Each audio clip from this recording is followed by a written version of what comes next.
আপনাদের সামনে যে বিষয়টা নিয়ে আজকে আমি এসেছি সেটা হলো আপনারা 5ই আগস্টের যে আন্দোলনের নেতৃত্ব দানকারী একজন নেতা সমন্বয়ক হান্নান মাসুদ, উনি একজন মাননীয় সংসদ সদস্য।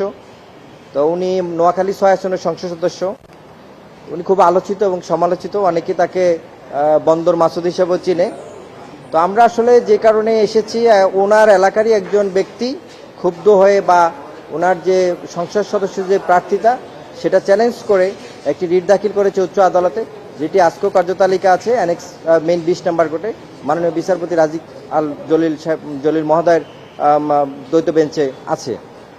তো আপনার যেই বিষয়টা উনি এসেছেন, আমি ওনার ফাইলিং লয়ার, যে বিষয়টা উনি এসেছেন সেটা হলো, আপনারা জানেন যে উনি একজন ছাত্র ছিল, ছাত্র থেকে সমন্বয়ক থেকে সংসদ সদস্য প্রার্থী। উনি যখন সংসদ সদস্য প্রার্থী, ওনার যে হলফনামাটা দাখিল করে প্রার্থিতার সময়, সেই হলফনামা উনি অনেক গরমিল আছে। হলফনামাটা আমরা এই অ্যাপ্লিকেশনের সাথে দিয়েছি, রিটের সাথে দিয়েছি। সেখানে অনেক গরমিল আছে, তার সম্পদের তথ্য। তিনি 6 লাখ টাকা ব্যবসায় উল্লেখ করেছেন, স্বর্ণে উল্লেখ করেছেন, সব কিছুই এলোমেলো। তো এটা নিয়ে অনেক প্রশ্ন ছিল। 1 কোটি টাকার সম্পদ তিনি দেখিয়েছেন, একজন ছাত্র 1 কোটি টাকার সম্পদ নির্বাচনের সময় দেখিয়েছেন, যা অবশ্যই কোয়েশ্চেনেবল।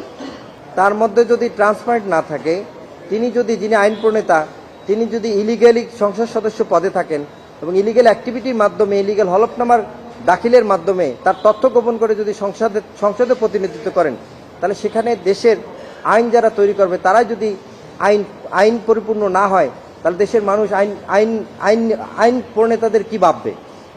তো আমরা এটা এই মাননীয় সংসদ সদস্য যিনি আছেন নোয়াখালী 6 আসনের হান্নান মাসুদ, তার এই আসনটিকে আমরা ডিক্লারেড টু ভ্যাকেন্ট চেয়েছি এবং আমাদের যে একটা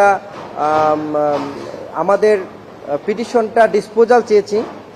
আমরা পিটিশন দিয়ে আসছি যে সে যা বলেছে, হলফনামা যা বলেছে, এই মর্মে একটা পিটিশন দিয়েছে। আপনারা ইতিমধ্যে পিটিশনটা পেয়েছেন।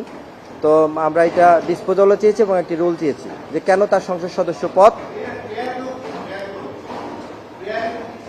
পেয়ারে ছিল। আমাদের পেয়ার আমরা রুল চেয়েছি যে কেন তার সংসদ সদস্য পদ শূন্য ঘোষণা করা হবে না, কেননা সে ইতিমধ্যেই তার যে পদে থাকার যে যোগ্যতা, উনি শুরুতেই যে কাজটা করেছেন সেটা হলফনামায় বিভ্রান্ত তৈরি করেছেন, হলফনামা জালিয়াতি করেছেন, হলফনামায় মিথ্যা তথ্য দিয়েছেন। তার যদি 1 কোটি টাকার প্রপার্টি না থাকে, সে কেন দিয়েছেন সে নিজেই স্বীকার করলো। আবার সে কোথা থেকে 1 কোটি টাকার প্রপার্টি তার আসলো, এটা একটা তদন্তের বিষয়, ইনভেস্টিগেশন হতে পারে। পরবর্তীতে আমরা চাইতেই পারি, আমরা সেটাও চেয়েছি, সেই মর্মে একটা রুল চেয়েছি।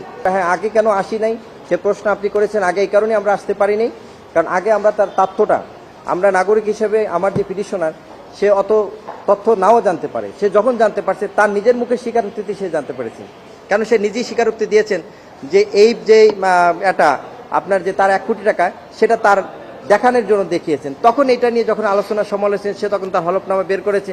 বের করবার দেখলো যে হলফনামা যে তার 1 কোটি টাকা যে তথ্য, সেটাও অনেক গরমিল আছে।